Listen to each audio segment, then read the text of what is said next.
Some of you may be like me, and you've had a unique calling, an anointing, and a purpose for a long time. You've trusted the Lord. You've felt it clearly. And you might even have had other people encourage you and say, yes, I recognize that on you. And they prophesy over you, or they just build you up, people you trust, who come to you without even knowing your heart's desire and tell you, I see this call on you. And I want to encourage you not to grow frustrated or discouraged. Listen, David was a young man, perhaps even 15 years old, when Samuel actually prayed over him and anointed him to be king. And the thing is that he served faithfully Saul for many, many years. He fought for Saul. The people loved David. And then Saul became jealous. And Saul tried to kill him. Saul saw the anointing coming. He saw it on David. And he knew he's going to be king next. And he hunted David. You know, David continued to do what was right by Saul, even when Saul didn't do what was right by him. And David didn't criticize or resent or talk ugly about Saul. He waited patiently for his time. You know, there were times David had to go live in a cave, and he went by himself. And the anointing was on him, and he was a natural leader to the point that people came to him. 400 men just came to him and found him in that cave. And then 200 more, and there were 600 men that came, and they were his men. And yet he wasn't even king yet, because that natural calling and anointing was on his life. It was already there.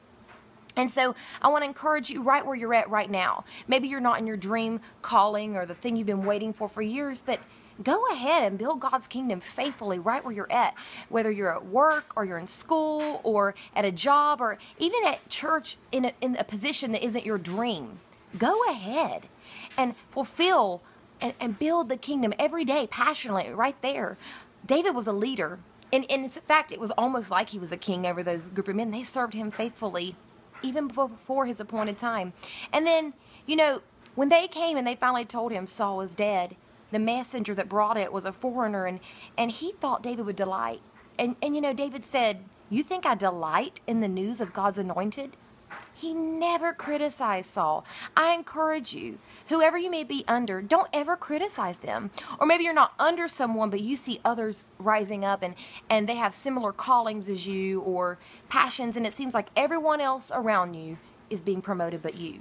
And I encourage you, don't criticize, don't complain. Do not negate the calling that's already on you or the waiting process you've done. Don't negate this time of preparedness that you're going through. Prepare.